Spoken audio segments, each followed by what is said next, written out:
apparently you're not supposed to have an intro slide, but I did anyways. But I'm about to tell you a story about why strangers inspire me. As soon as it switches.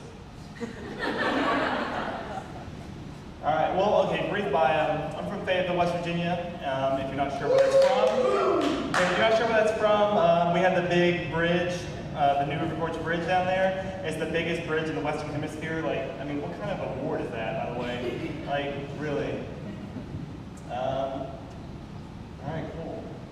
So I'm from a small town. Of course, small towns, we don't have a lot of things going for us. We don't have a lot of things to do. So of course, like all the locals like to tell stories, and that's where we make up, you know, the bustling of the town. Like we just tell stories to one another. It's become like a great pastime for the locals in general. So I realized that I really was like drawn to these stories, and I loved it. And I didn't realize that it was such an issue for me, like to meet all these people that could tell me all the same stories until, you know, I was out with my girlfriend, and she's just like, "Can we please get there without you talking to like 300 people?" Okay, so then I started realizing, okay, well, apparently I'm doing something weird. So the first story I want to talk about is Crazy John.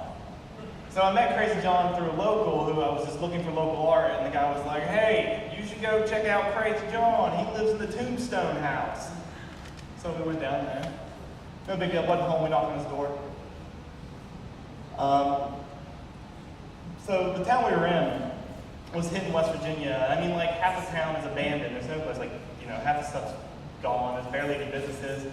But, I mean, they're still trying to revitalize the town. They're trying to do whatever they can to bring people down. They're trying to do whatever they can to just keep the present, keep the story, keep everybody there. So John took us into his studio, and after we knocked on his door, and he was showing us all his pottery and his Budweiser boxes all over the ground. And he was telling us a story. He was telling us about, like, for a decade now, he's been planting flowers, as you can see to the right, for this town because Hinton is an Amtrak stop. So this isn't John, but that is very close, by the way. That's very close. And asked him why he got his name, so he pulls out this, which is like his 4 charges, which is just like cussing at a police officer, you know, touching someone's lawn. Like he just had like this huge list of things. And so if someone goes by crazy, you might as well believe him. Like if he refers to himself as crazy. Chapter 2, Kay, she kept me 2-hour delay from my destination when I was supposed to be on time because she had to tell me all these awesome stories.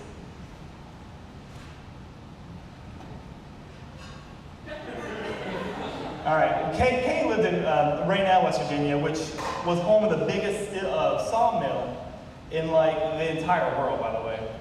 Crazy.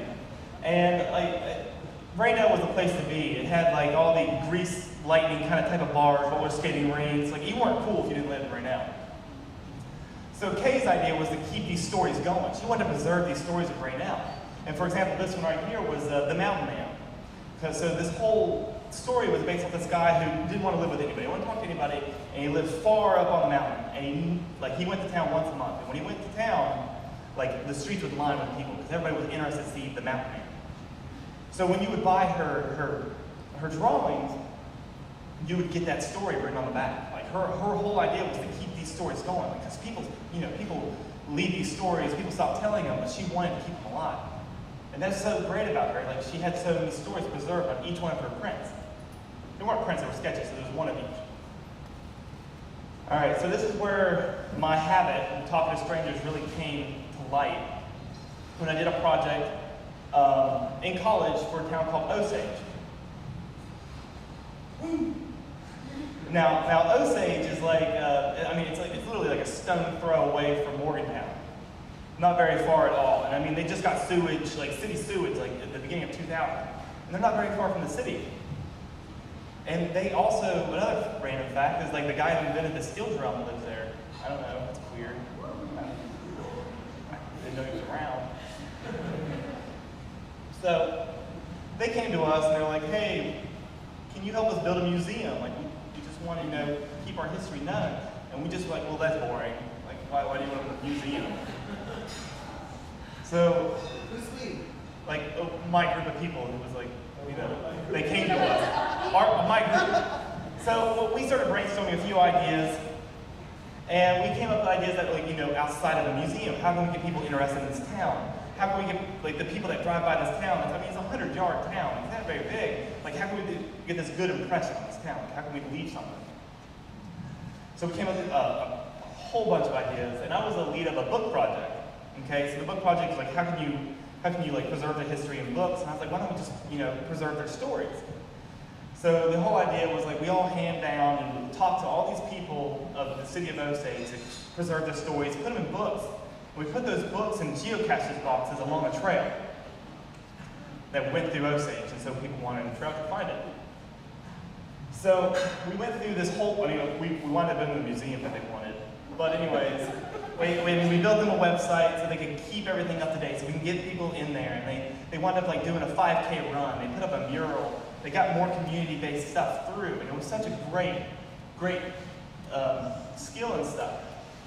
So after doing all this, I realized like it's not the place that matters. It's the people. The people in it are way more interesting than the place, and that's what we need to keep, especially in these rural towns, because they're so much different than like this city and whatever big places there are out there. And I really wanted to use this image for something because I found it like years ago.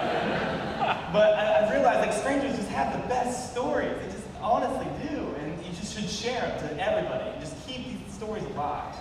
I don't know what happened here, but something went down, and the family decided to take a portrait. All right.